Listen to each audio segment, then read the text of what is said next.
So welcome everyone, and I would like to introduce Professor Hans Hofmann from University of Texas, which is in Austin. And Hans is a researcher of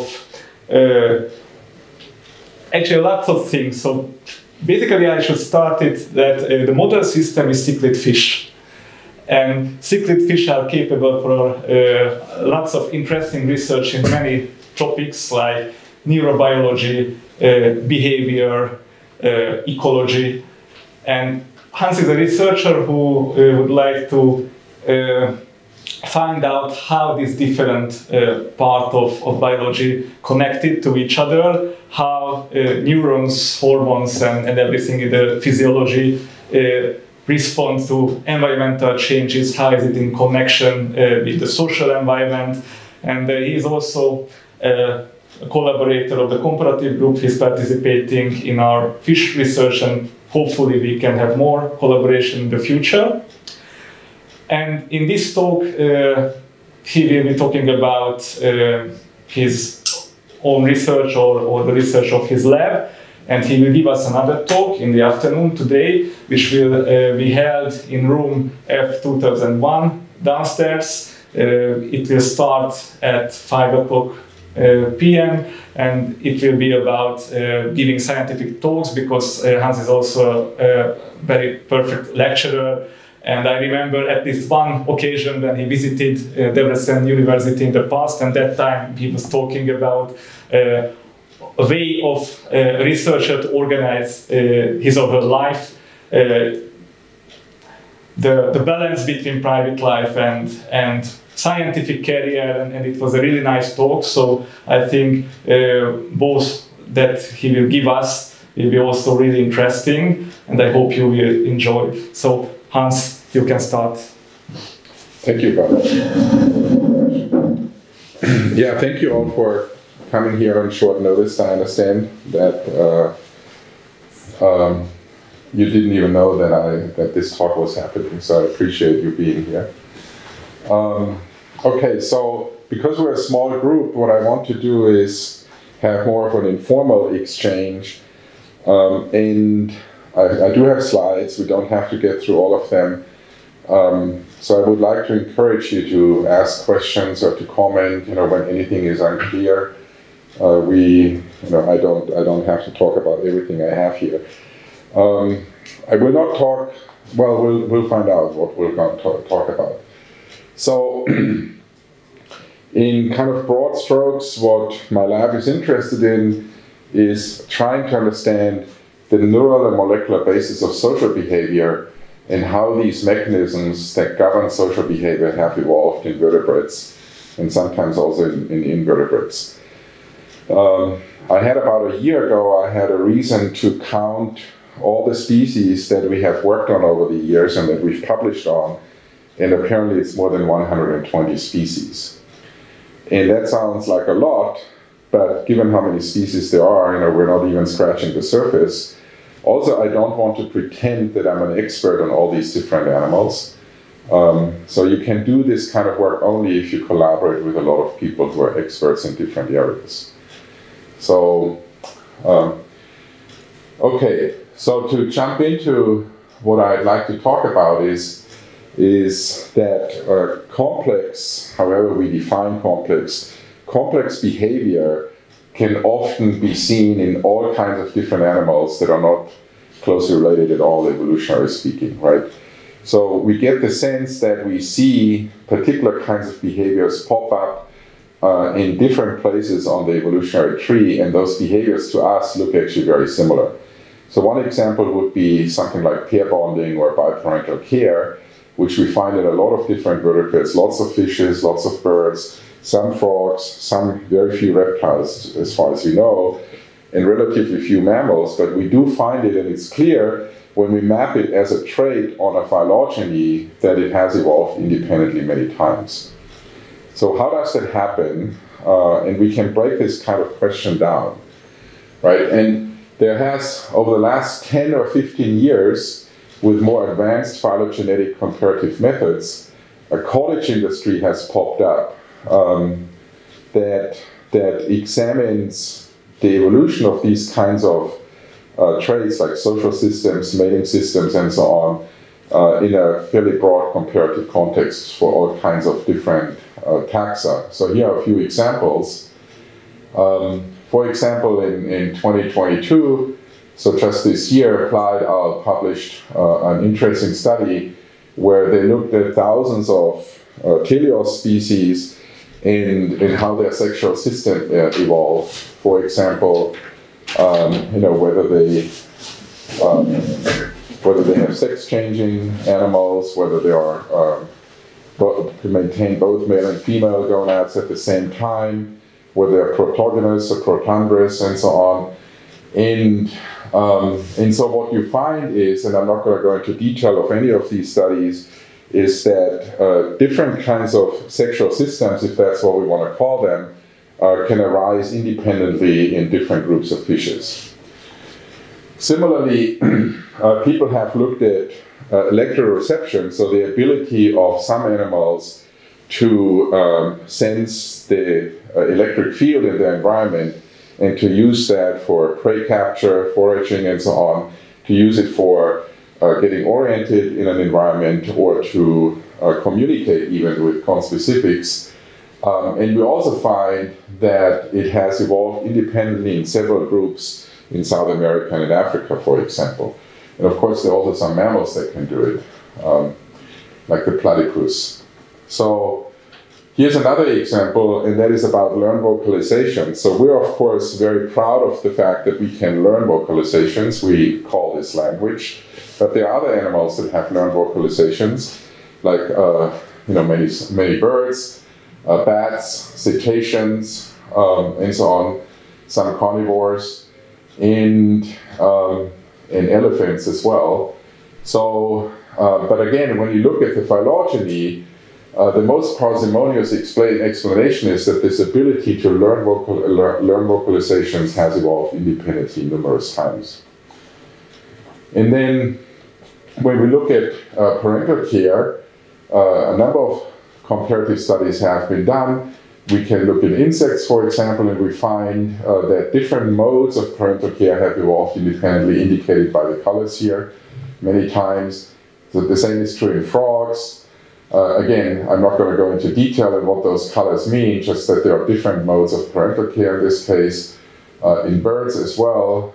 And then there are a couple of studies in rayfin fishes, the one by Sutton and Wilson a couple of years ago, and this ongoing collaboration we have with the folks here that Balázs was referring to, that also appears to show that there are certain kinds of reproductive modes that appear repeatedly, and there are certain probabilities that if you have one mode, you are more likely to evolve another mode, and so on. So this is all nice and good, and that we have that kind of data and that we can do these kinds of analyses is actually quite impressive once you start thinking about it. And as it turns out, we also have, from a behavioral ecology perspective, a reasonable idea of how these things evolve in the first place. So you may all be familiar with this paper. It's a classic paper that is worth reading and rereading by Emlen and Oring in 1977, published in Science, where they basically proposed a number of ideas on how ecological factors, and also aspects of life history, usually in relation to sexual selection, can drive the evolution of different kinds of social systems across animals. So this was an attempt to have an objective and testable scientific framework for understanding the evolution of complex behavior. And so what we've learned since then is about a number of factors that are important here.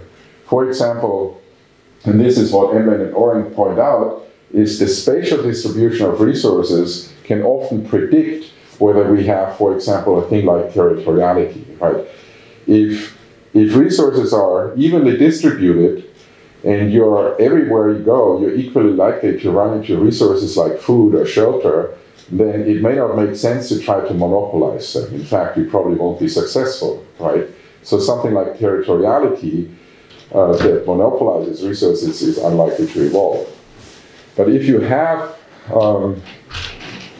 if resources are distributed in a way where it is beneficial or advantageous to try to monopolize them, then chances are pretty good that territoriality or a haremic mating system or so might evolve.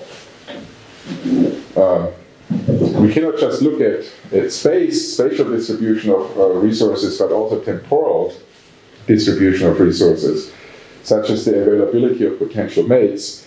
And that is true for both males and females, because there can be reasons why at certain times during the year, appropriate mates may not be available, simply because of reproductive cycles and other biological reasons. So depending what the temporal structure is of when resources are available, again, we might expect different kinds of social systems to evolve. The sex ratio is very important. That's probably also something that you're quite familiar with here. When there are more males than females, this creates a very different situation than the other way around when there are more females than males available. Predation pressure is a really important factor that may drive, for example, the evolution of biparental care or cooperative care for offspring. If there's very little predation, it may be safe to leave the offspring behind and leave one parent to take care of them. If there is very high predation, maybe that is not such a good idea, right? So, and then generally variability in the environment. There's an increasing literature that shows that in a more variable environment that is unpredictable in terms of rainfall, in terms of temperature, in terms of food availability, and so on, you may be more likely to see the evolution of cooperative breeding, for example. And so in good years, then maybe they don't cooperate and everybody goes off and has their own brood. But in bad years, a kin group may still stay together and be cooperatively take care of the offspring of just one pair. Superb starlings, for example, in Africa are a good example for that. Life history in general, different kinds of life history transitions, when sexual maturation occurs and how it occurs, as an example.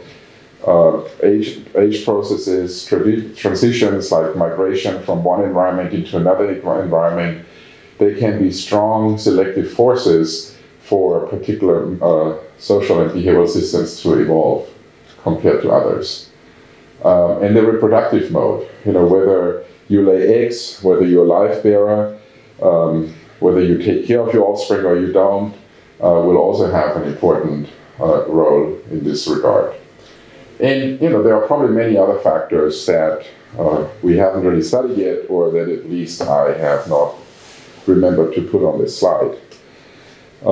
So that's great. So we basically have a theoretical framework that not only allows us to ask the question how different kinds of behavioral systems, social systems, and mating systems can evolve in the first place. What are the important drivers?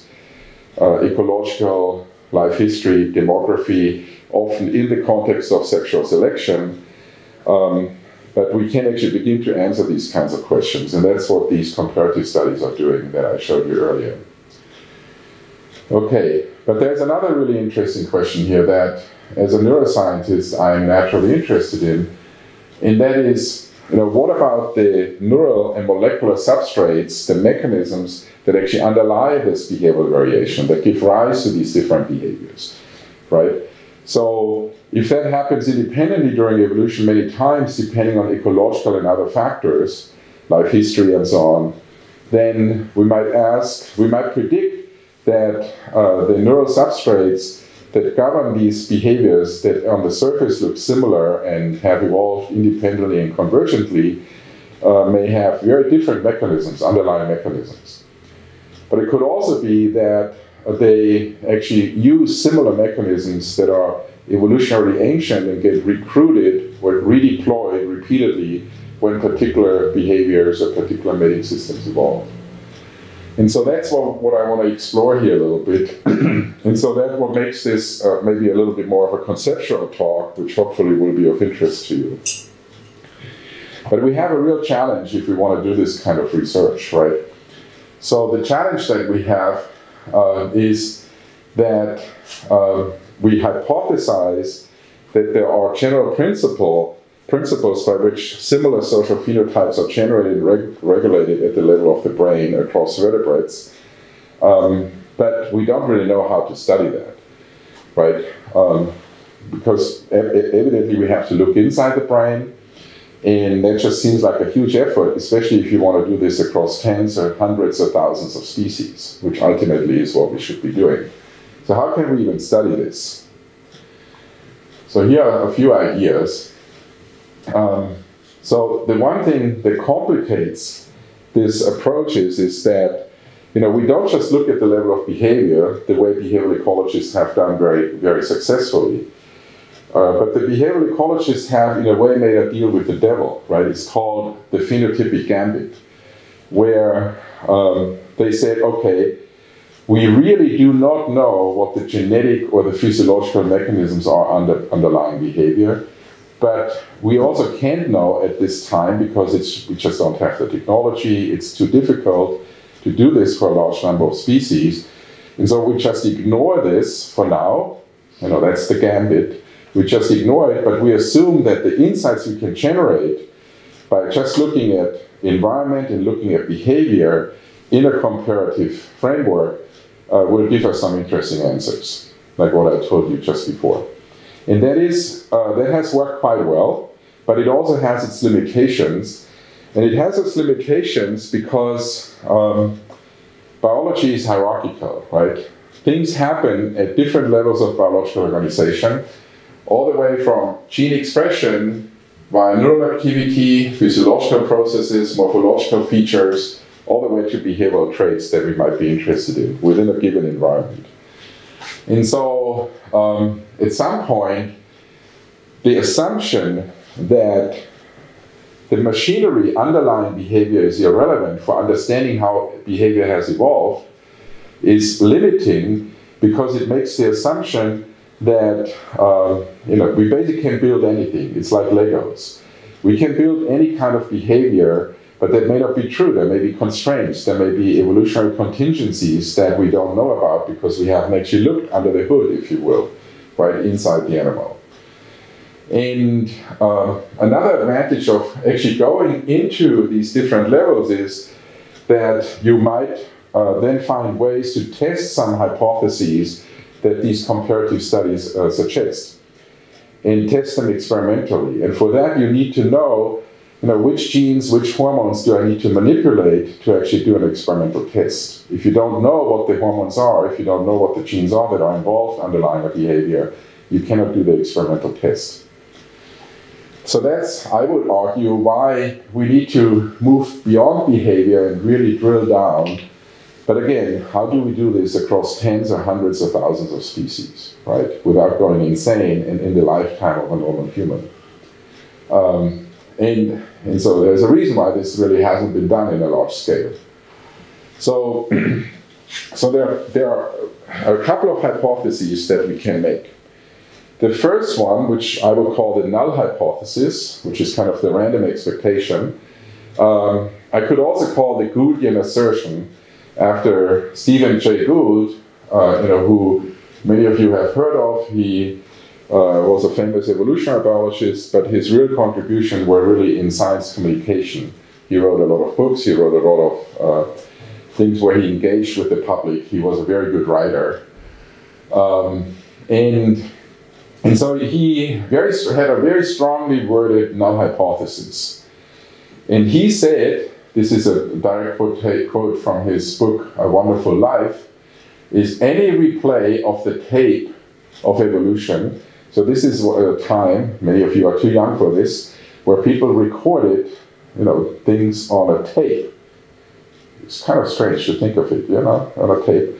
So any replay of the tape of evolution would lead evolution down a pathway radically different from the road actually taken. So he basically said, every time we restart the process of evolution, it will go in a different direction. It will do something different. Because there's just so much randomness involved that we can't really predict what happens. Now, more and more data has accumulated suggesting that this is not true, right? That we can't actually make predictions about where evolution goes. And so we come up with our alternative hypothesis here, where I write convergent deployment of conserved mechanisms, so mechanisms that hormonal or genetic mechanisms that are evolutionary ancient. So the convergent deployment of these mechanisms facilitates the repeated evolution of similar social phenotypes.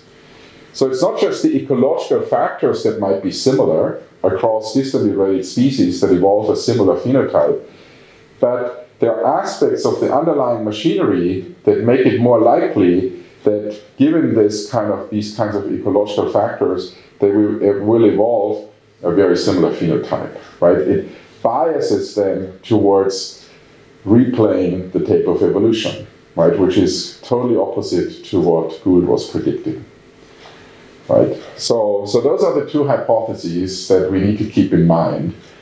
And if we find support for this alternative hypothesis, our options for inferring general principles from diverse model systems will be greatly expanded. So the basic idea here is that if we look at a number of different species, the more the better, at the molecular, the physiological mechanisms underlying a particular set of behaviors, and if we can compare this across those species, if we can then put this in the context of their ecology, of their life history, control for phylogeny, then we can actually infer how these kinds of processes have evolved in the first place. And this would also be important, whether you are interested in this or not, I don't know, but it will also be important for biomedical research. Because the big problem that biomedical research has at this point is that a lot of the insights that we gain from model systems, like mouse or zebrafish or fly, Drosophila. And we're making a big assumption here. The assumption that we're making, the whole biomedical enterprise is making, is that we can generalize from the insight that we generate from a fly or from a mouse or from a fish to humans, that we can generalize it. That's the basic idea. If anybody gives you money to study cancer or autism or liver function in a fish, they're making a basic bet that the kinds of insights we generate in that fish can be generalized to humans. But it's interesting that we all believe that without ever having to show it, right? And as it turns out, when you actually look at the literature, when you look at the failures of basic research in this regard, that apparently that's not always true. And it's not always true because we don't really have a good understanding of how evolutionary contingency, independent phylogenetic history, different ecological factors may actually lead to different or similar molecular and physiological processes. And so my argument is that we really need to expand our number of model systems. The more the better. And we need to then rigorously, in terms of the statistical analysis, compare them to identify the general principles that may exist and not be distracted by species-specific types of processes. Right? Does that make sense? Okay. So, and we will be much more successful in that if, to get at these general principles, if we find support for H1. That there's, that there are similar underlying mechanisms in the convergent evolution of similar behaviors. If Gould is right and everything is just pretty much random and evolutionary contingent, then we may never get at general principles. So, as it turns out, we already have, excuse me, neuroscientists have already generated some pretty remarkable insights into how the brain generates behavior, right? One very fundamental insight was produced by Olds and Milner in 1954. This is a study, or a series of studies that many people are not aware of, but were really transformative, and they should have, in my mind, received the Nobel Prize for it, but they never did. And so what they did is that they implanted an electrode into different parts of a rat's brain. And then they applied a really neat trick. They allowed the rat to stimulate the electrode, to send an electric current into that part of the brain where the electrode was implanted by pushing down a lever. So whenever the rat would push the lever, then that part of the brain where the electrode was would get activated, right? And so what they found is that depending on where the electrode was implanted, in some cases the rat would just sit there literally all day and just push the lever all the time. Just push, push, push. They wouldn't eat, they wouldn't do anything, they would just push until they literally died of exhaustion. And in other places, they would by accident push the lever once and they would never touch it again. And so this is how they delineated what we now call the reward system of the brain, that you and I and all vertebrates, as it turns out, have, right? So there are different parts in the fore and midbrain that encode things like pleasure or reward, that encode the valence of a stimulus. Is it positive or negative? Is this good food or is it bad food? Or the salience. Now, if I'm hungry, then a soggy little sandwich looks delicious. If I'm not hungry, even the best looking food will not be interesting to me. These things are encoded in different parts in our fore and midbrain, and this is generally referred to now as the reward system. And dopamine is an important modulator of that system. Right? A lot of people study this. But these are the original studies that established that. They also, just as a historical side note, things that would not be possible anymore, but they did similar, not necessarily Olds and Milner, but others did similar experiments in humans, where they implanted electrodes in humans. And there are some dramatic reports, for example, of this one woman who would basically forget about personal hygiene. She would no longer take care of herself. She would just sit there and stimulate herself all day long. It's like an addiction. She basically got addicted to it.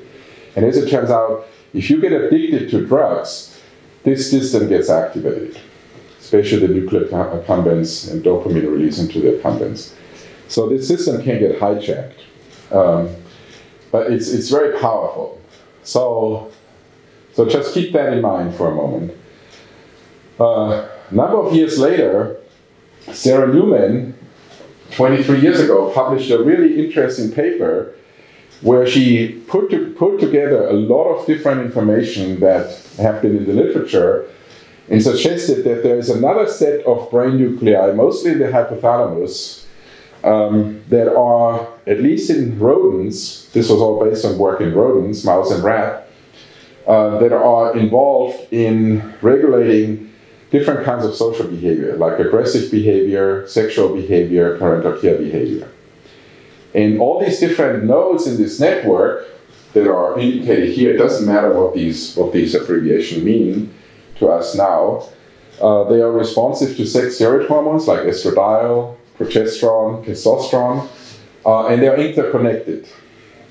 And so she proposed that this kind of network is a social behavior network, and that specific activity patterns, like what is illustrated here graphically, may give rise to either male aggression or male sexual behavior in this example. The same for females. So that is kind of a system thinking, that we have to look not only at one piece of the brain at a time or one cell type at a time, but we have to look at the activity pattern across an entire network. Right? And so a lot of people have taken advantage of this framework. And Jim Goodson then, a number of years later, expanded this framework beyond mammals, beyond rodents, including birds and fishes as well.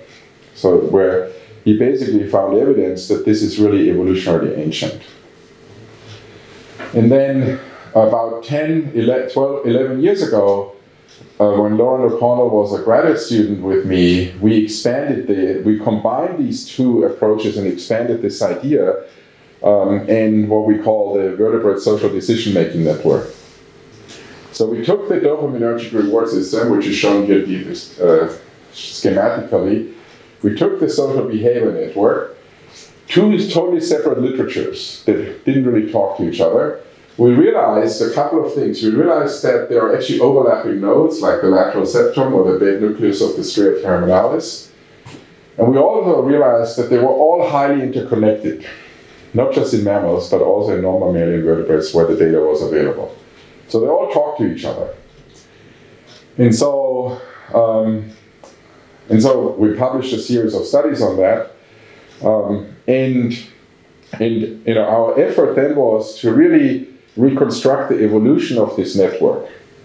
Because it's one thing to say, well, this exists in a subset of animals and appears to be important in regulating social behavior, allowing animals to assess the valence and the salience of a stimulus and so on, and to make decisions about that are context appropriate and ultimately, hopefully, adaptive.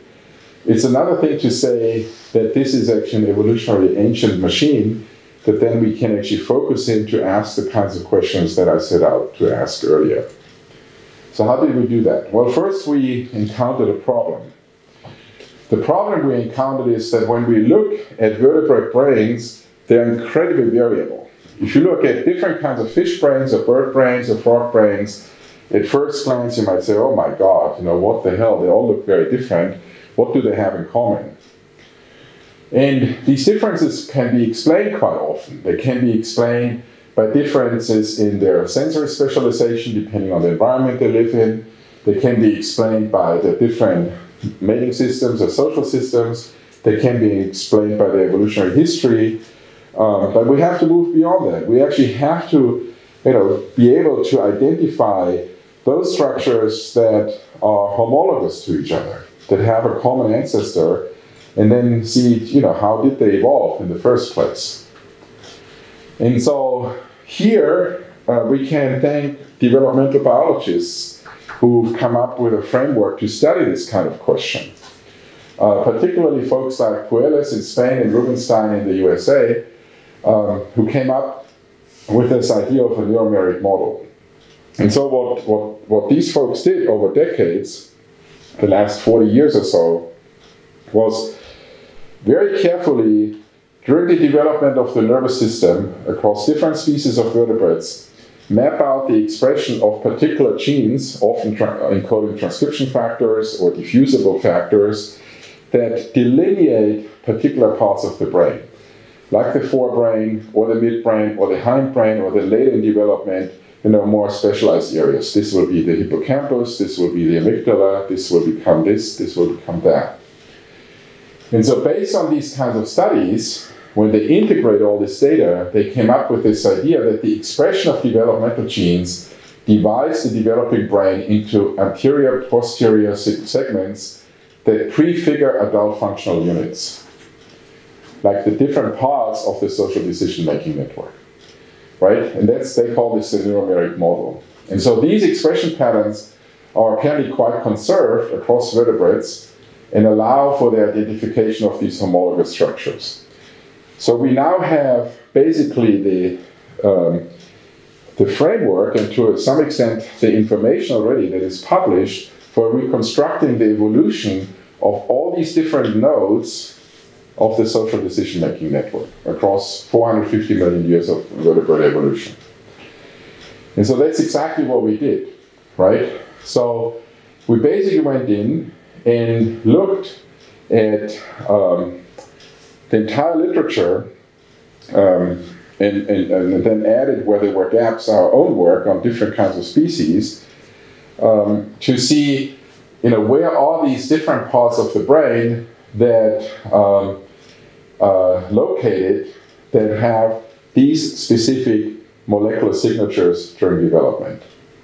And I'm simplifying here, right? For some of these brain regions, we can all agree, everybody who works on this, comparative neuroanatomists and so on, they can agree this is clearly homologous. 450 million years ago, the last common ancestor of all these fish, and you and I already have this structure. For others, it's a little bit more contentious, and people argue a lot. For example, the cerebral cortex, some would say it's really a mammalian innovation, but as it turns out, we find cortex-like features in all vertebrates, but to which extent it is really ancient, to which extent some of these evolved independently is still quite contentious. So but people are adding a lot of information. Just over the last couple of years, a lot of progress has been made. So we published a couple of papers on this, and it's probably time for an update for this. What we also did is we took data that we either found in the literature or that we generated ourselves on 88 different species of the major lineages of vertebrates, and basically integrate it all to then say, where are all these parts of the brain? Can we identify them, and can we trace their evolutionary history? And so we think we were successful with that. Again, there are some areas where this is still contentious, but a lot of data has been added since then. Okay. So I want to stop here for a moment to make clear, what we've talked about so far. What we've talked about so far is that I'm making the claim that we have enough understanding of the neurosubstrates that govern different aspects of social behavior across vertebrates that we now can begin to ask this question about whether the molecular and neural substrates underlying social behavior that may have evolved convergently and independently across distantly related species is actually similar or not. That we can ask or test the Gouldian assertion, right? And yes, so are there any questions at this point? Look like it. So then we did a study where we tried to really apply this for the first time, and it was the best we could do at the time, but from today's perspective, I would say it was somewhat limited, but it was the best we could do at the time. So we were interested in understanding the evolution of the neural and molecular mechanisms underlying monogamy, and I'll define that for you in a moment. And so what we did is we took monogamous species from all these different clades and compared them to a non-monogamous species that is closely related in each case.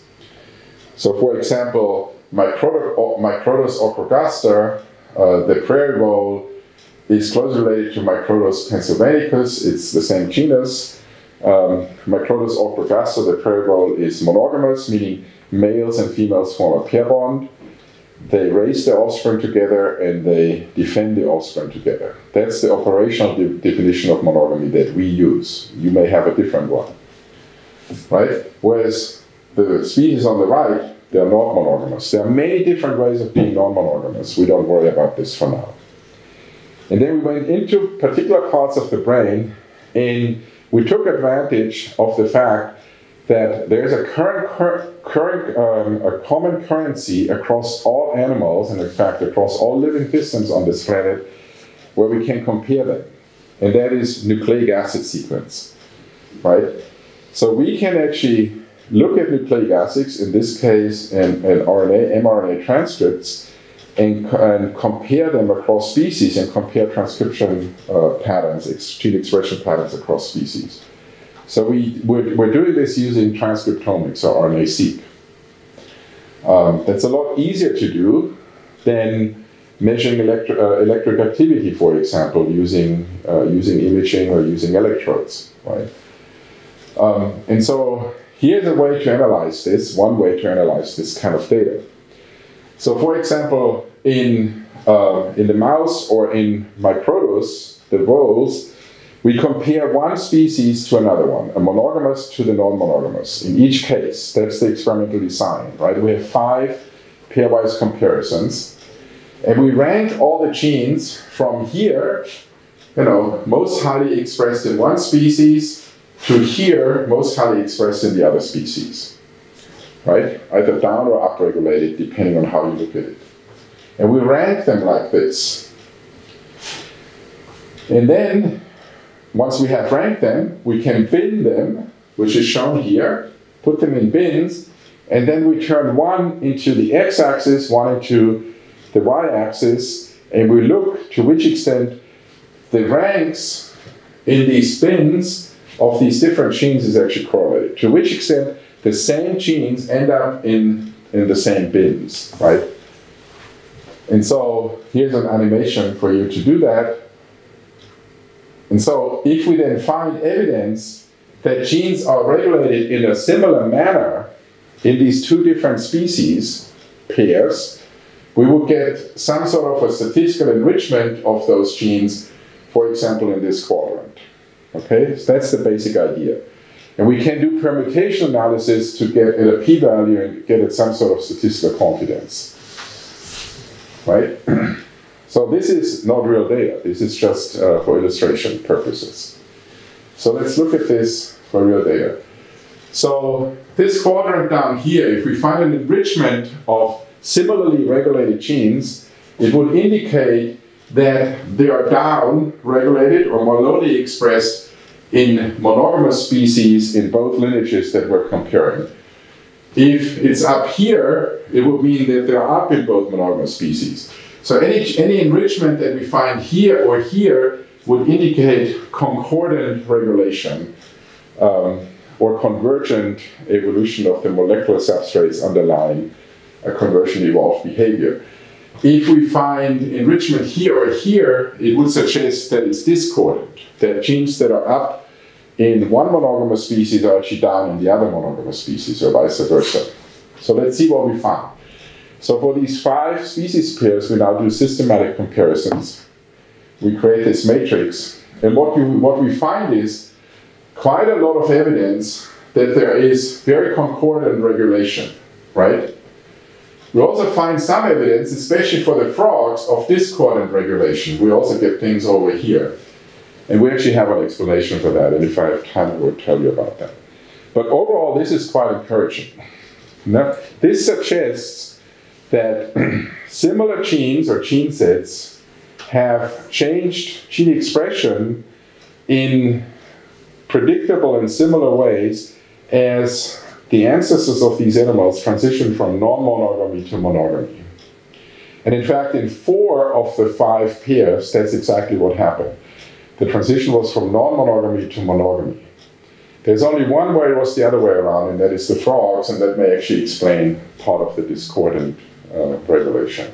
We don't know that for sure, but that's a possible explanation. Okay, but there is one thing we've completely ignored so far. The way these studies are done is that we go into the brain and we dissect out a chunk of tissue, like the nucleus accumbens, like the medial amygdala, like the hippocampus, or the periventricular nucleus, whatever. It may not mean anything to you, but those are the kinds of brain regions we're interested in. We can dissect them out, but of course, even when we do that, they do consist of many different cell types. And gene expression actually happens not all over the place, it happens in the confines of a cell. When we do bulk RNA-seq, what we do when you take an entire tissue chunk and do transcriptomics on it, that's called bulk RNA-seq, we are making a big assumption. We're making the assumption that the gene expression patterns we find there are actually biologically meaningful, which is kind of a crazy idea, right? People have been doing this for 25 years now, but it's actually nuts if you think about it. If things are happening inside cells. Well, we now know, I've been doing this for a long time, back in the days of microarrays. I've been doing this for 20 years, more than 20 years. So what always struck me was that we get biologically interpretable and meaningful results, even though we shouldn't, because we're totally destroying the cellular identity of gene expression patterns. We now understand why that is. We now understand this because we can do single-cell RNA-seq. We can actually get the transcriptome from tens of thousands of single cells in a single experiment. I'll show an example in a moment. And what we find there, and many people have done this now, is, and we compare this to bulk RNA-seq, we find that the interpretable and meaningful differences in gene expression that we get from a chunk of tissue are usually the consequence of one or two or very few cell types that show these expression differences, that basically overrule everything else, right? And that has been our saving grace for the last 20 years, 25 years. But now we have the technology, I mean, it's increasingly affordable to actually get the transcriptomes at the single cell level. There's a new technology that is coming online, just in case you're interested, that allows you to get a single cell transcriptome for about 4 cents, euro or dollar, right? Currently it's still more expensive, largely because the company that offers the main technology right now, 10x Genomics, they take advantage of having the monopoly. But as soon as a new technology comes available, then prices usually drop, and we're just at this transition right now. So basically, this is an immunohistochemistry image, where antibodies are used to label different kinds of cells. A postdoc in my lab, Ross DeAngelis, made this micrograph. And we can look at different parts of the brain, different parts of the social decision-making network, and we find this incredible complexity here. Now we go in and we cut out this piece, and we can dissociate all these individual cells and look at the transcriptome of each cell. Usually we get 2,000 or 2,500 genes, transcripts for 2,500 genes per cell, which is not everything, but which is a lot. So what I'm saying is to really understand the neural and molecular mechanisms underlying social behavior, we need to study them at cellular resolution in a spatially explicit manner. So we have the cellular resolution now. I just explained that to you. We can do single-cell RNA-seq. But when we do that, we dissociate the cells and we lose the spatial identity. We don't know where they were from exactly in this chunk of tissue that we resected. So how do we do that? So I'm going to skip over this. We can skip this for a moment and the next one as well.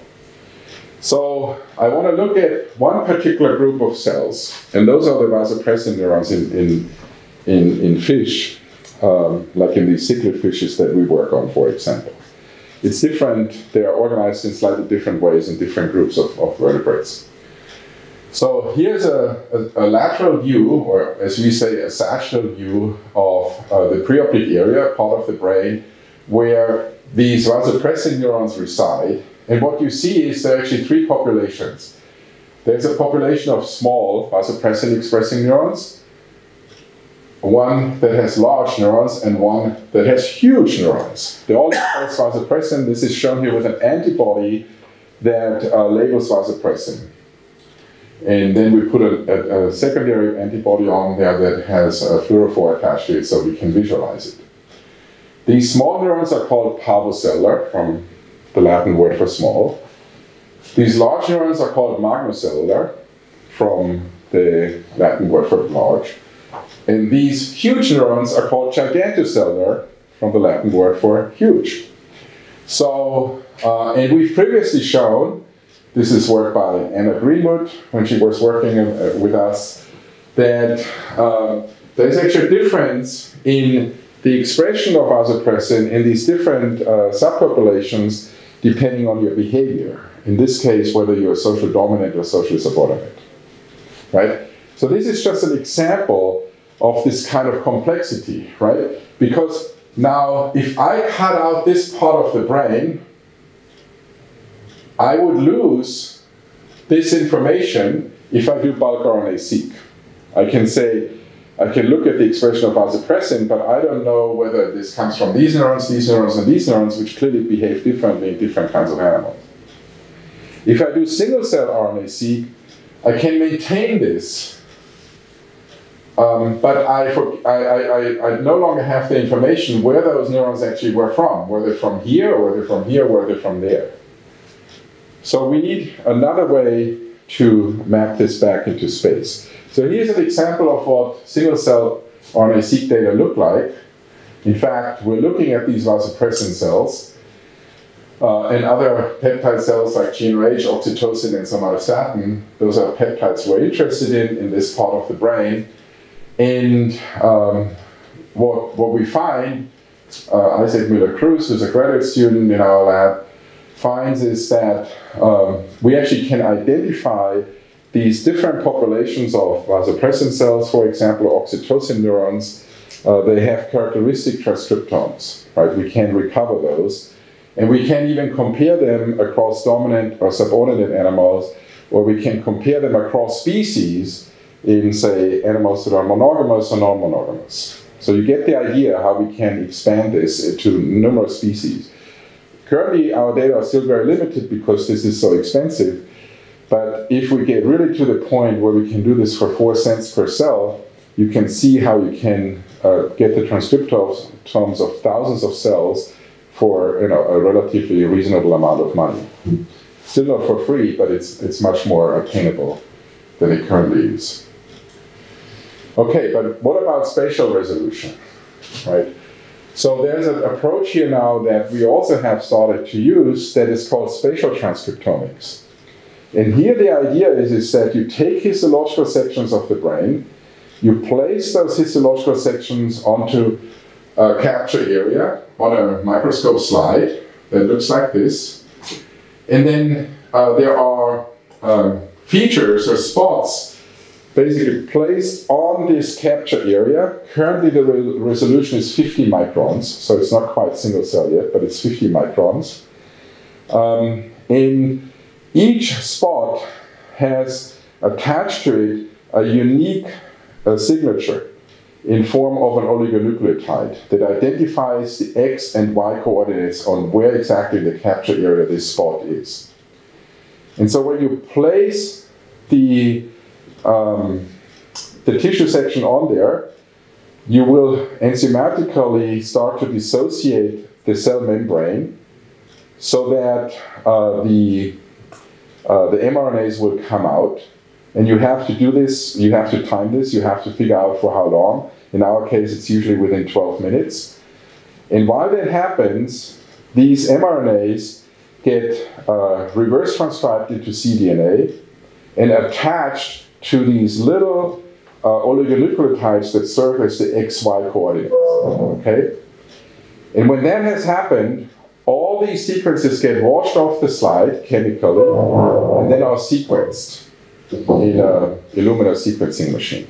You need to make a library and so on, and then you get sequencing data. But because your sequence reads will contain this information about the XY coordinate or where each sequence came from, each transcript came from, you can reconstruct the spatial distribution of each expression pattern, right? And so that's what we're doing here. And we have one big experiment going now with that.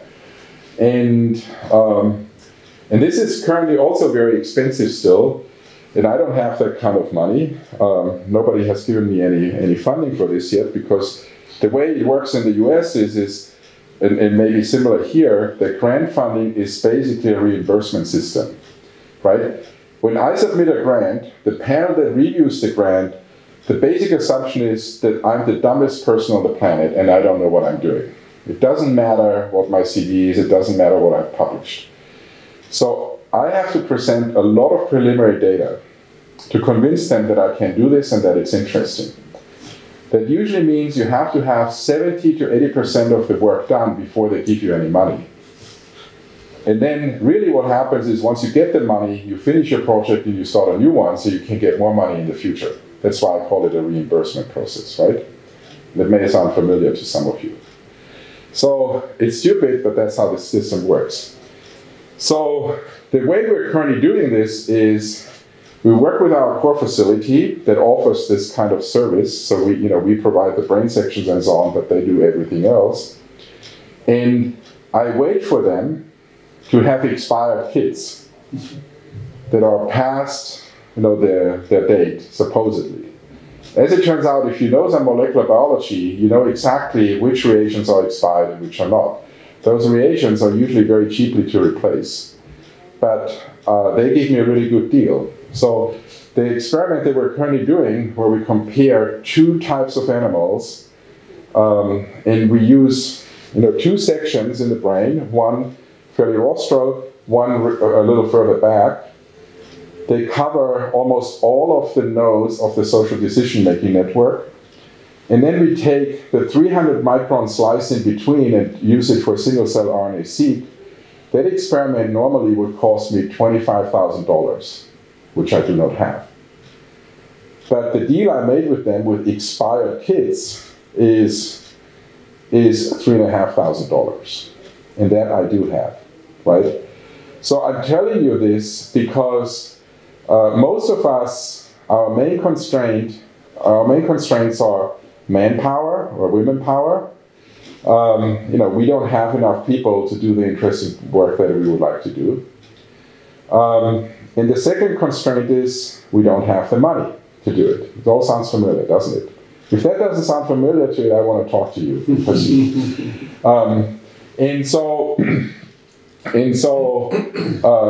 This is one way, by basically knowing how the technology works, where you can basically get the same results with the kinds of reagents that they cannot sell anymore at a normal price, right? And so that requires, of course, that you talk to people, and maybe that you're obnoxious. I have no problem being obnoxious. If they don't answer the first time, then they answer the second time. And the reason why they work with us on this is because I say, A, we're going to generate great data. B, we're going to do something that nobody else has done, because this kind of stuff gets done in mouse and in flies and in human cancer tissues and so on. But we are opening up an entirely new market. We do this in weird animals, asking evolutionary questions, and they say, oh, that sounds interesting. Can we use your data for marketing purposes? And say, sure, what's the discount? Right? So you're making a deal. And so you actually have some power in this game. You just have to realize it, and then you have to go after it. So this is currently happening. This is ongoing. And so when we do this, this is one of our first examples, we find actually that gene expression patterns, which are indicated here with these different colors, that are statistical clusters, are not random throughout the brain, but that different identifiable parts of the brain have different expression patterns. Now that's not surprising, of course, but that suggests that this technology actually works, right? Which is not trivial. Okay, so this is all nice and good. So I gave you some insight into some of these new technologies. And we have not done enough work to now come back to the question of, at the single neuron level, in a spatially resolved manner, to tell you to which extent our alternative hypothesis to Gould applies, that similar mechanisms, similar cell types underlie similar convergently evolved behaviors. But I hope we will get there in the next few years. But this is the approach that we're taking, and I wanted to share that. But I want to do something else before we run out of time, which I guess I am out of time. So just, bear with me for a couple more minutes. And that is, can we actually integrate ecology and transcriptomics? Because I made this big thing in the beginning about all these ecological life history factors that we know drive the evolution of different mating systems and different social systems. And I've ignored it since. And I think it is because I focused on the molecular and neural mechanisms underlying behavior and how they have evolved. But can we actually merge this? Can we bring this together?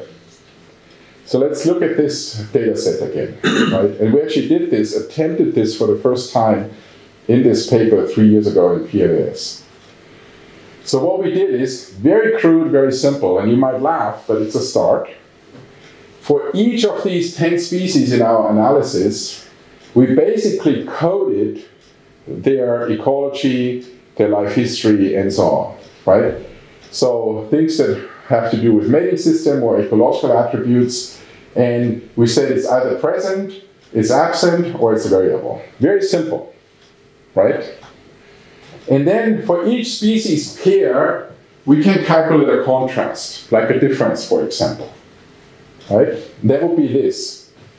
So, of course, because we selected the species pairs to differ in their mating system, not surprising that we get strong differences here. I want to show you the birds here show actually the least differences. This is because Tamás messed up. You remember this? You remember this, right? Where we had original different species in mind and they couldn't get it, and so then they, that was in Transylvania, I think, where you caught these guys. And I was mad. I said, Tamás cannot even send me the right brains, right? It turned out to be a really good thing because that created variability. You know, if we actually now calculate the distance, here Euclidean distance between the two species in each pair, we find, you know, what we wanted is that they all would be here, but we actually have some variabilities, especially because the birds are the least divergent from each other. That means we can actually use this, now that we have some variability, we can actually begin to ask questions about how, to which extent, gene expression variation is actually associated with ecological variation, right? And we attempted to do that. And so here's the example of that. To me, this is actually the most important figure in the paper, but whoever I talk to, they don't even remember it's in there because they focus on something else. So what we did here is we did a principal components analysis for the gene expression variation. And the first principal component it explains most of the variance, about 23% in the gene expression data. And we did the principal components analysis in a way that accounts for phylogenetic non-independence, because we cannot assume, as you all know, that all these different species or species pairs are equidistant to each other. They are not, right? Some are more close related, some are less close related to each other. So we have to account for this phylogenetic confound, or phylogenetic signal, as it is called. So once we do that, you know, we get this first principal component, but we can plot this first principal component across, in this case, the mating system characteristics, and not only for the species pairs we have, but also we can infer this for the ancestral nodes, which are the ones in gray shades here. And then we actually get this relationship, which is statistically significant, which suggests that the more variable the species are in their mating system characteristics, the more variable gene expression is, which kind of makes sense. But you know, we had to show that in the first place, and we want to do a lot more analyses like this in the future. Again, here we're pushing the envelope with 10 species. We're just barely able statistically to do this. So now imagine we have data for 50 or 100 or 1,000 species, which I think will become possible in the not too distant future. Right? Okay, so to wrap this up, what I hope I was able to convince you is that doing evolutionary neuroethology is actually an interesting endeavor, where we can integrate across levels within a phylogenetic comparative framework. We can unravel the causes and consequences of variation in brain and behavior in diverse species across scales and levels. At least we can begin to do so. I'm not claiming that we have figured this out. And we can reconstruct the evolution of the neuromolecular mechanisms that regulate and generate complex behavior. So we integrate behavior within social groups, with the underlying neural circuits, with the gene expression patterns in the context of evolution. And I know I've gone over time a little bit, but I want to really thank you for your attention, and I'd be happy to answer any questions if you have any. Thank you.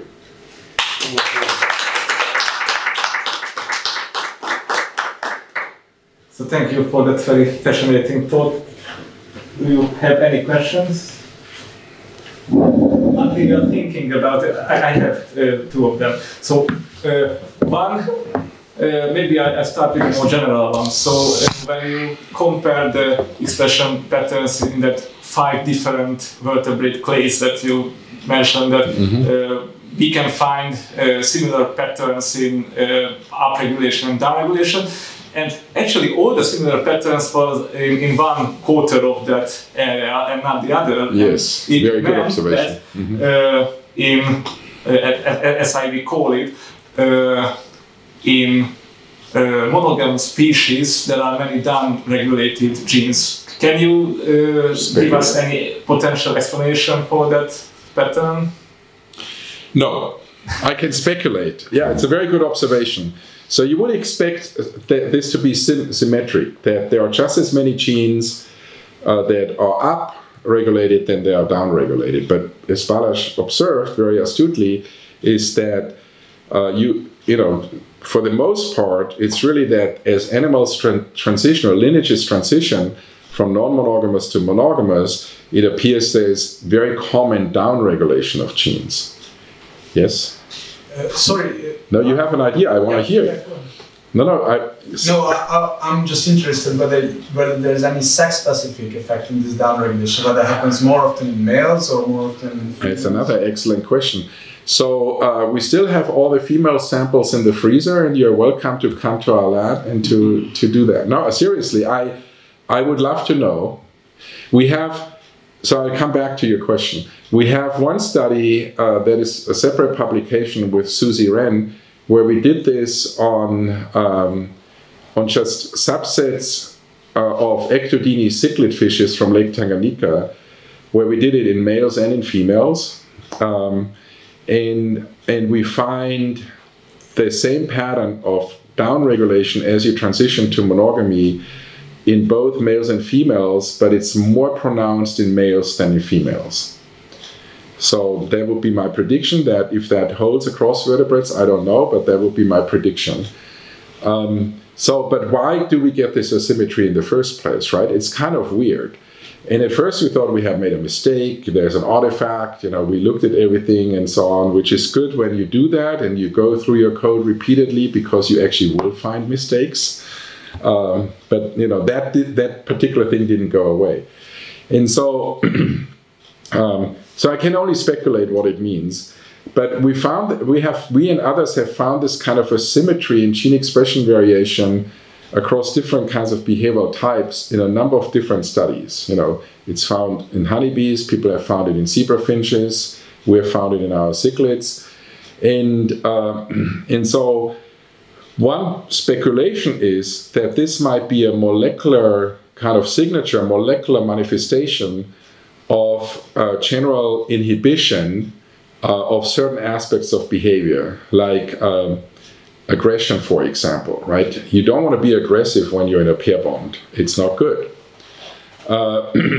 It's not good for your fitness. And if you kill your offspring or if you kill your partner, or hurt them in any way. So there's an old systems neuroscience idea that goes back to the 1930s. That suggests that there is this thing of central inhibition in particular parts of the brain that will then inhibit certain behaviors from occurring, right? And when that inhibition is taken away, those behaviors occur. And there is a lot of evidence for this electrophysiologically.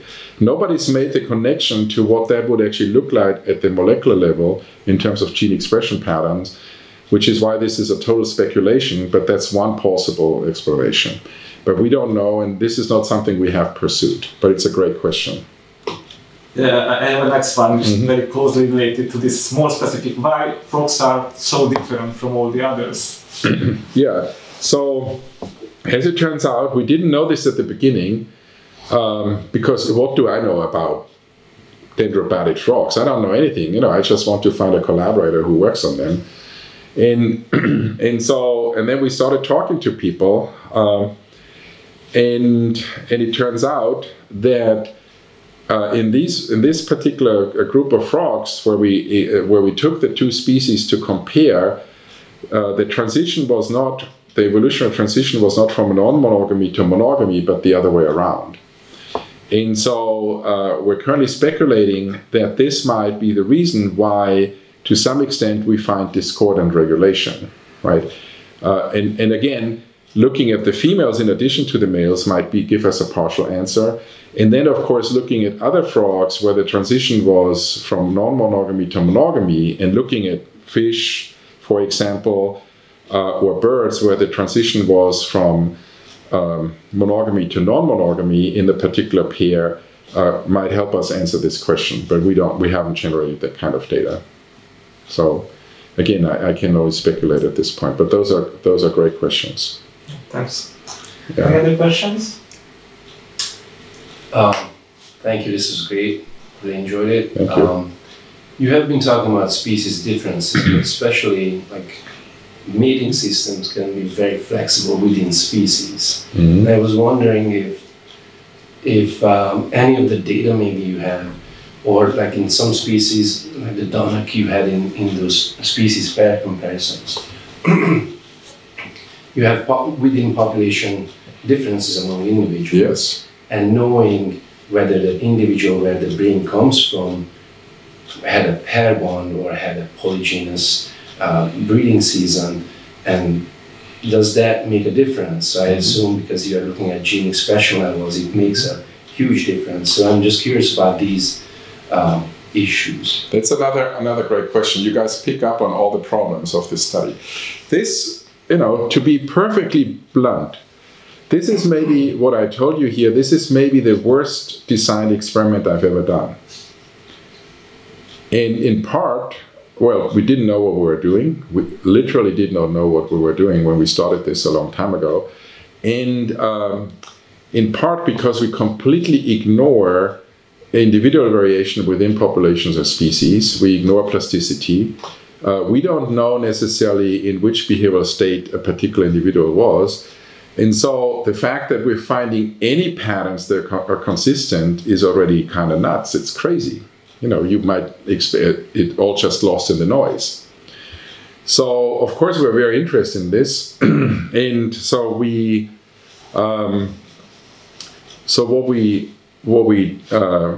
do now is, and I alluded this briefly, is we look at behavioral types within species. So we look, for example, at species that have alternative reproductive tactics. We're doing this in both males and females at the same time, because I don't want to get your question again in the future. What about the other six? We just didn't have the money at the time, so they're still sitting in the freezer. So we're doing both males and females, and we're looking at species that have alternative reproductive tactics, like nesting males or sneaker males or satellite males.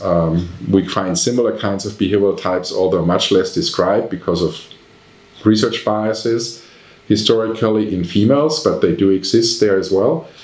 And in a lot of interesting things still to be discovered there. And again, we do this across different species. And in some species, we look at animals that are socially dominant or socially subordinate, and all different behavioral types. And we have kind of a three-layered approach. The first thing is that we try to get as much behavior data as we can, in general from a given species, but also from the animals that we actually process, where we put them through a battery of tests, so we actually know exactly what they were doing before they donate their brain, euphemistically speaking.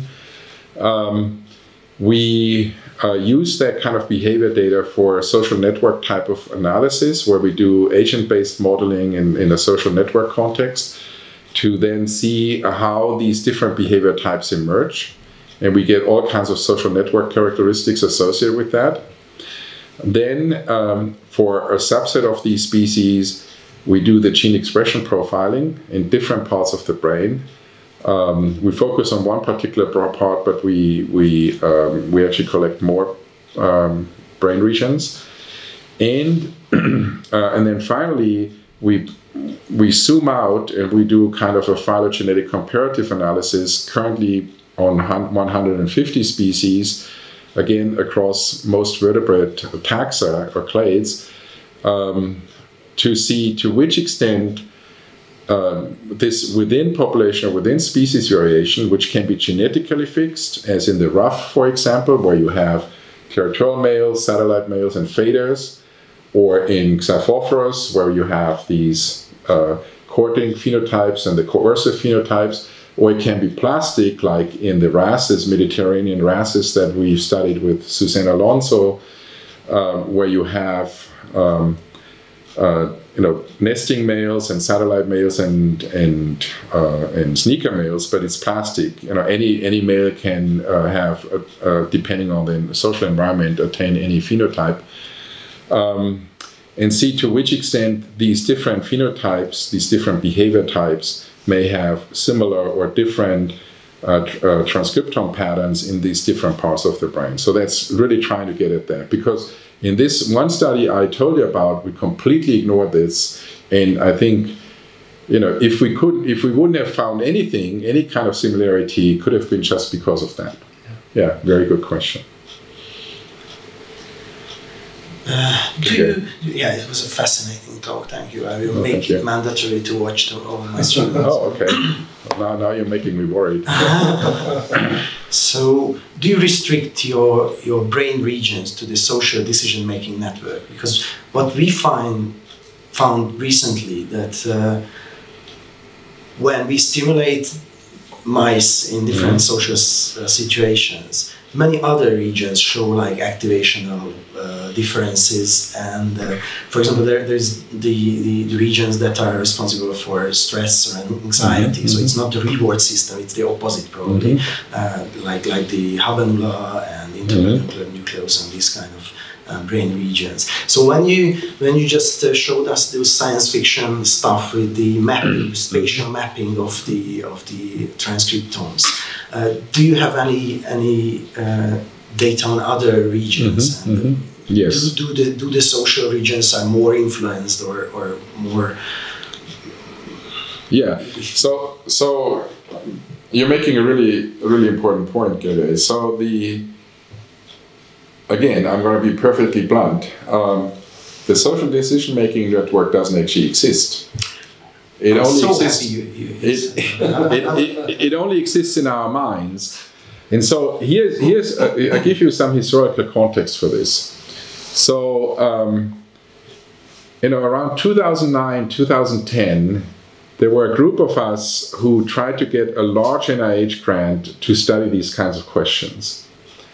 And I was kind of in charge of the neuroanatomy and so on, because I just happened to know more about it than the other people. And the criticism we got is that we were A, naive, B, incompetent, and C, that it was just a fishing expedition because we had not delineated exactly which brain region we would expect to show particular patterns in relation to social behavior. Instead, we said, we just go through the fore and midbrain and are completely agnostic and just see what happens, right? That didn't work because everybody wants you to have a hypothesis. And to me, it didn't make any sense. So when we got the reviews back, I said, okay, I will give you guys a hypothesis. And so we already had some idea because of all these studies, and I mentioned, the reward system, and I mentioned the social behavior network and so on, that these particular brain regions are important for regulating aspects of social behavior. And so when then Lauren was a grad student in my lab, we said, okay, we put what we know together, and we call this the social decision-making network, as a conceptual framework. And when you read these papers, and a lot of people don't read our papers that they cite, right? It's a problem. People cite the papers, but they don't read them. When you read the papers, you will find that we are very careful about this and say, A, this is not complete, and B, there are plenty of other brain regions important in social behavior, and C, these brain regions are not just important in social behavior, but in other kinds of rewarding or salience-relevant behaviors, right? Now, all of this may sound trivial, but people often don't think about it this way. So in coming to the habenula, this is one, I have a few regrets in my life, you know, and this is one regret I have, because at the time, I remember us talking about all these different brain regions, and we had to decide what do we include in the study and what we don't. And we left out the cerebral cortex and its subregion simply because we didn't want to get bogged down with these arguments about what is homologous or not, so we left it out. Now, you know, 12 years later, we have a lot more information on that. And we left out the habenula for similar reasons, because at the time, the homology inference of the habenula in teleosts and in amphibians, or sorry, in non-amniote vertebrates was very, very contentious, very tenuous. Now I regret that, because the habenula, of course, is super important. So that's another reason why I say an update is in order. And Laura and I have actually talked about this, so she's now an assistant professor at Stanford to write this, but you know, who has the time? So, so maybe we'll do it. In fact, it should be done. And so very good point. Now, to the second part of your question, this is where the spatial transcriptomics will really help us. Because yes, of course, we can focus on these different nodes of the social decision-making network as we defined it 10 years ago. But why should we limit ourselves to that? You know, there are, in fact, I didn't say this, but the data that we have already, the habenula is very, very interesting, both the upper and the lower habenula. And so we will certainly, when we write this up for publication, you know, talk about these other brain regions as well. Awesome. So great question. These are all really excellent questions. So what all this tells you is that to tell you a compelling story, I had to really simplify, right? I'm trying not to lie about these things. So there's a difference, I hope. But it's you know, when people, so I've gone to symposia or conferences that have social brain in their title. And then I say, you know, such a thing doesn't really exist. There is no such a thing as a social brain or a social decision-making network. It's just a crux for us, a crutch for us, a framework that for now we can use to hang our ideas on and test different kinds of hypotheses. But we need to keep in mind that this is just a step, you know, towards a better understanding of how the brain regulates social behavior and how these kinds of processes have evolved. Does that make sense? So really what Gergely is saying is that whenever somebody stands up here and talks to you, that you know, you should take this with a grain of salt. I'm going to tell you this little anecdote here because, you know, I'm an old fart and you may not have experienced this kind of thing. This was years ago when I first started shopping around this idea of the social decision-making network. I gave a departmental seminar somewhere, I don't remember where it was, and there was one old grouchy comparative neuroanatomist in the audience. Each department, that's probably true here as well, has this old curmudgeon, right, who always complains. And always, you know, raises their hand and says, this is more of a comment than a question. Anyway, so it was that kind of person. And he was very aggressive, and he wanted every nitty-gritty detail about this and that, and that was just not the point of the talk. And I said, okay, we can talk later. And then, you know, eventually he was satisfied. I answered his questions and so on. But basically, you know, he wasn't happy that I wasn't a bona fide comparative neuroanatomist and I was intruding on his turf. Well, that's his problem. But then somebody else came up and apologized for this guy. Said, I'm sorry, you know, he always does this, he's just this nasty old man, and, you know, whatever. I said, it's okay, you know, this is not my first rodeo, I've seen this before. And this is, for you guys, also important, you know, as you get into this more and you go somewhere else to give talks, you sometimes will encounter people like that, and you just have to have it roll off your back. You know, they have a problem, you don't. Okay? So anyway, so he apologized, and then he gave me, you know, the strangest compliment ever, and he said, you know, even if everything you told us is wrong, it is still important. And I think that's actually really important, right? Because there's a lot of talk right now about, you know, a crisis in the sciences, in biology, in psychology in particular, about reproducibility and so on. You know, there's a lot of talk about how easy it is to falsify data, that kind of thing. And those are real problems. You know, open science might help us to avoid some of these things. And so I think these are all important issues.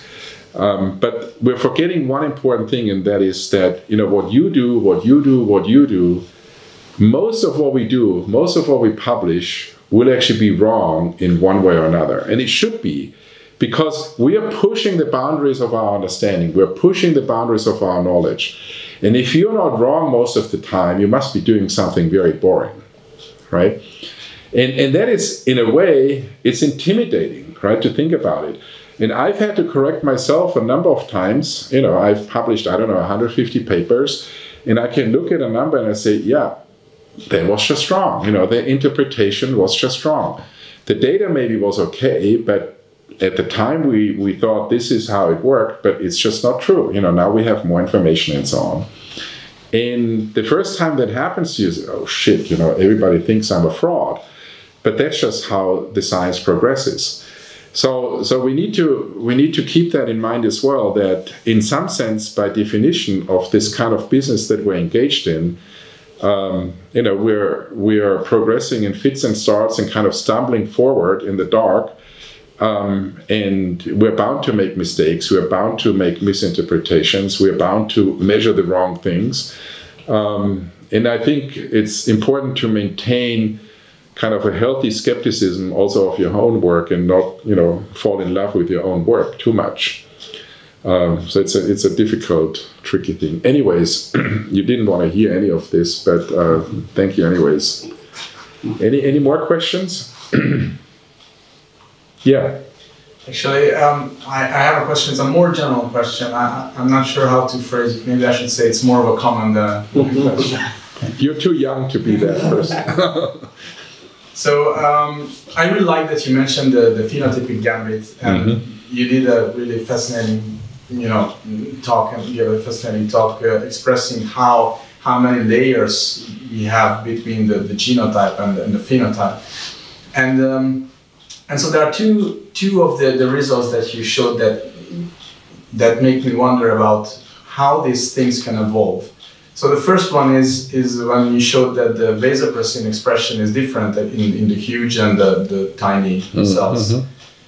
And so very often when we talk about these things like vasopressin, oxytocin, or other neurohormones or regulators, we tend to have a very naive idea about these things do something, but this actually shows very nicely that this is like very specifically regulated depending on the cell type, on the region and everything. And then the other thing is that when you show these network, brain nuclei network, that everything is connected to everything, and there's a huge amount of crosstalk. So I'm wondering whether we can, you know, anywhere near in the future understand the genotype-phenotype mapping, because what happens during evolution is basically happening changes at the gene level, but with so many layers and so many complexities and interactions. Can we ever understand how we go from genotype to phenotype, and can we ever abandon the phenotypic gambit? Or completely abandon it? Yeah, that's a great question. What I would say, I don't have an answer, but what I would say is deep inside, I believe that we can. I may not be around when it happens, right? But I think that we can reach a point where we can, I think it's less likely that it happens where, you know, we actually begin to understand completely how we map processes that happen at the level of gene expression to cellular processes, to the neural network, to behavior, and anything in between, because all these levels are somewhat arbitrary. So, you know, that kind of mapping. I think what instead is going to happen is that we probably will move beyond this kind of level thinking, right? And some people, there are some philosophers of biology who are already doing that. You know, they just don't do the experiments. They don't give us quite the tools yet for implementing this in an empirical research program, like, you know, the kinds of things that we do. And so I think that levels thinking and scales thinking is also a crutch for us, because it organizes the world around us, just like we like to put things into drawers, you know, different species and different categories, different elements, whatever. We're very good at that, right? And it helps us understand the world. But, you know, if you think about in chemistry, the table of elements, for example, you know, we now have enough understanding at the level of the underlying physics and physical chemistry and nuclear chemistry, that we actually know that these categories are somewhat artificial, right? They help us organize the world, they help us talk to each other, they help us even do experiments and produce products. But once you really get a deeper understanding, then, you know, you kind of abandon these different categories. And I think we'll reach a point where we do similar things in biology as well. And then maybe the question, as you pose it, about the genotype to phenotype mapping may disappear. I think that's how I think about it, that we'll get an answer to the question by basically transforming the question into a different kind of question, if that makes sense, right? I mean, that's what basically happened when Einstein came up with relativity. You know, he moved beyond classical mechanics and Newtonian physics. Now, for most of what we do, as we walk around and move around the world, Newtonian physics works perfectly well for us, right? But it is just one representation of what is really happening, because we don't know what's really happening. But you know, Einsteinian physics pushes that far further out, and basically, what relativity does, and then also quantum physics, is classical mechanics is just, you know, one tiny representation of that is useful for our everyday lives, but otherwise no longer relevant, right? I don't know if that makes any sense, but I think there's going to be that kind of, you know, some people would call it a paradigm shift. What that looks like, I don't know. I hope I will see it happen, but I might not, you know. But, you know, you guys are young enough, maybe you'll be around for that. So I believe, so a simple answer to your question is, yes, I think we'll get there, but we will talk about it and think about it very differently. Okay, that was enough philosophy for the day. Any other questions? If there are no more, then thanks again for that very fascinating talks. Thank you.